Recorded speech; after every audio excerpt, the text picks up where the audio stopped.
प्रभु यीशु ने कहा, धन्य है वे जो मन के दीन हैं, क्योंकि स्वर्ग का राज उन्हीं का है।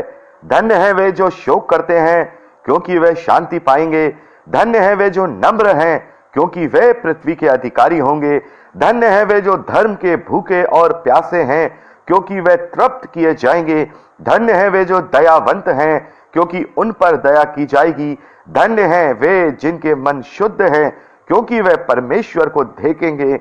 धन्य है वे जो मेल कराने वाले हैं, क्योंकि वे परमेश्वर के पुत्र कहलाएंगे। सभी मसीही भाई बहनों को यीशु के नाम में शालोम, प्रेज द लॉर्ड, जय मसीह की। यीशु द सेवियर मिनिस्ट्री और मैं प्रभु यीशु मसीह में आपका भाई जेम्स इस बाइबल अध्ययन कार्यक्रम में आप सभी भाई बहनों का स्वागत करता हूं और धन्यवाद करता हूं। आशा है आप सब इससे आशीषित हो रहे होंगे। तो दोस्तों, आज हमारी बाइबल स्टडी का तीसरा दिन है और आज से हम मत्ती के सुसमाचार के पहले अध्याय के पहले वचन से अध्ययन करेंगे और हम एक छोटी सी प्रार्थना करेंगे और प्रार्थना के साथ ही हम आज के कार्यक्रम को शुरू करेंगे। हालेलुया। धन्यवाद पिता परमेश्वर, तेरा धन्यवाद करते हैं तेरे अद्भुत रीति वाले प्रेम और अनुग्रह के लिए पिता परमेश्वर, जो तूने हमें उद्धारकर्ता प्रभु यीशु मसीह के रूप में दे करके प्रकट किया। पिता परमेश्वर, हमारे पास कुछ नहीं जो हम तुम्हें आपको दे पाए पिता परमेश्वर, केवल हमारे पास धन्यवाद की भेंटें और हमारा टूटा हृदय है, वो हम तेरे चरणों में अर्पित करते हैं पिता परमेश्वर। धन्यवाद करते हैं महान पिता परमेश्वर कि तूने हमारे जीवन में अवसर दिया कि हम तेरे वचनों का अध्ययन कर सकें, उसे पढ़ सके पिता परमेश्वर, और जो तूने ये माध्यम बनाया कि हम एक दूसरे की आत्मिक उन्नति का स्तर को बढ़ा सके, हम तेरा कोटि कोटि धन्यवाद करते हैं पिता परमेश्वर। चूंकि हम मनुष्य हैं पिता परमेश्वर और हम अपने आप से कुछ भी नहीं कर सकते, केवल आप ही पवित्र आत्मा की सामर्थ के द्वारा हमारा संचालन करते हैं पिता परमेश्वर। तो होने दीजिए, इस कार्यक्रम को मैं आपके हाथों में सौंपता हूं। मेरे बोलने को और मेरे भाइयों और बहनों को सुनने को सबको तेरे हाथों में सौंपता हूं पिता परमेश्वर। आप इसे संचालित करिए, जैसा आप चाहते हैं वैसा सिखाइए और जैसा आप चाहते हैं लोग सुने वैसा लोग सुने। सारा आदर सारी महिमा हम आपको देते हैं, यीशु के सामर्थी नाम में मांगते हैं, आमीन। तो दोस्तों, पिछले 2 दिन हमने बाइबल के इंट्रोडक्शन के और प्रभु यीशु मसीह के इंट्रोडक्शन के रूप में अध्ययन किए और आज समय है, जैसा कि हमने आप सभी से कहा था, कि हम मत्ती के सुसमाचार से लेकर के प्रकाशित वाक्य तक और पुराने नियम से उत्पत्ति की पुस्तक से लेकर के मलाकी की पुस्तक तक का वचन वाई वचन अध्ययन करेंगे। तो आज हम मत्ती की सुसमाचार का अध्ययन शुरू कर रहे हैं, पहले अध्याय पहले वचन से, और हम इसको बहुत डिटेल के साथ आराम से करेंगे। हम इसमें दौड़ेंगे नहीं, और खासकर हम जो सुसमाचार के जब हम अध्ययन करेंगे, यानी कि मत्ती का सुसमाचार, मरकुस, लूका और यूहन्ना, इसमें तो बिल्कुल भी हम ज्यादा भागेंगे नहीं। एक एक वचन को अच्छी तरह से, जैसे पवित्र आत्मा हमारी अगुवाई करेगा, उसके हिसाब से हम उसकी प्रिंसिपल्स को, उसकी शिक्षाओं को समझने की कोशिश किए करेंगे। तो दोस्तों, मैंने जैसा आपको पहले बताया था, ये 4 सुसमाचार हैं, मत्ती का सुसमाचार, मरकुस का सुसमाचार, लूका का सुसमाचार और यूहन्ना का सुसमाचार।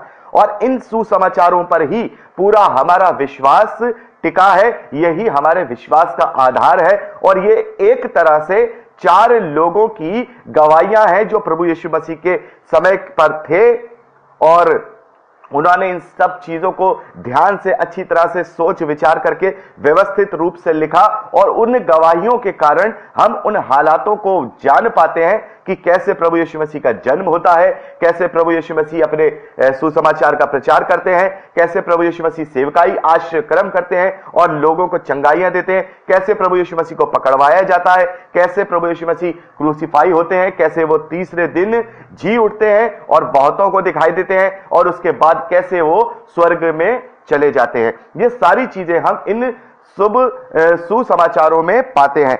मत्ती का सुसमाचार ये शुभ संदेश देता है कि यीशु मसीह वह उद्धार करता है जिसके आने की भविष्यवाणी की गई थी।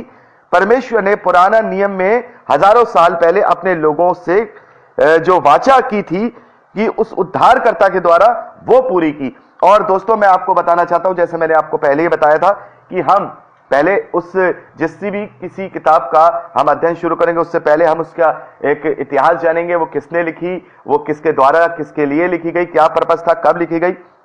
तो दोस्तों, ये जो मत्ती का सुसमाचार है, ये लिखा गया है सन 62-65 एडी में, यानी करीब प्रभु यीशु मसीह के करीब 35 साल के बाद मती के, यानी मती जो प्रभु यीशु मसीह के चेले हैं, जो महसूल लेने वाले थे, जो एक लेवी भी थे, उनके द्वारा लिखा गया है। और वो प्रभु यीशु मसीह के साथ रहे, उन्होंने उनकी सारी जर्नीज, उनके सारे उपदेशों को देखा और जाना, वो सारी चीजें। लेकिन मती के सुसमाचार में एक खास बात है, जब मती के सुसमाचार को लिखा जा रहा था मती के द्वारा, तब यह सुसमाचार यहूदी कम्युनिटी को दिमाग में रख करके जो है लिखा गया है।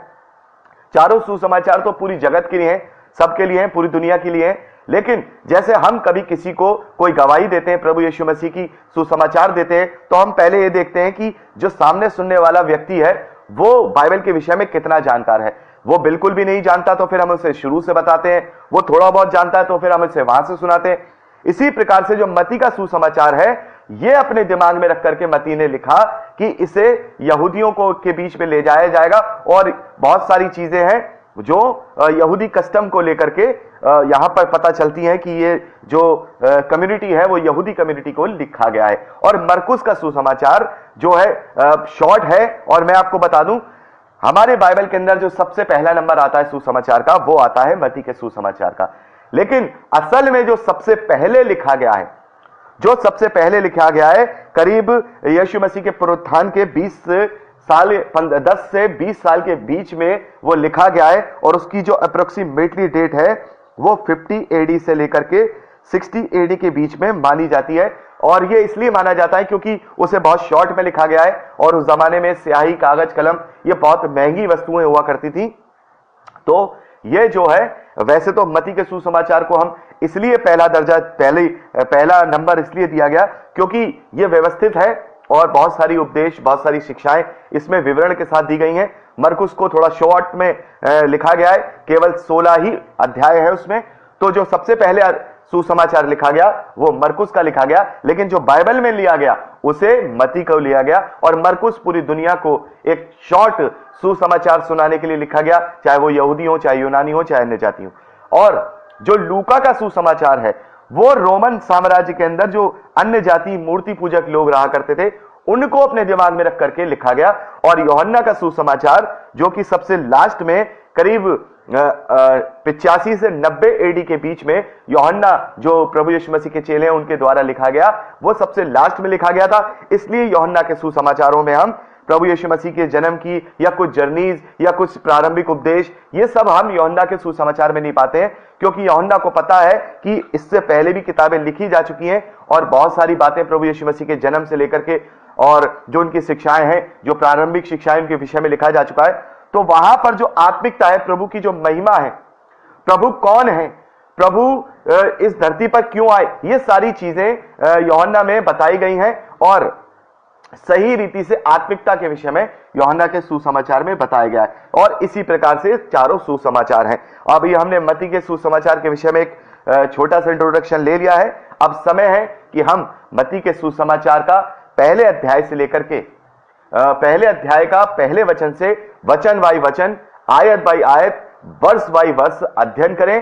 तो हम अगली क्लिपिंग में शुरू करेंगे। पहले अध्याय के अंदर पहले वचन से ही प्रभु यीशु मसीह की जो है वंशावली है, जीनोलॉजी है, उसके विषय में हम पढ़ेंगे। तो प्रभु आप सबको बहुत आशीष दे।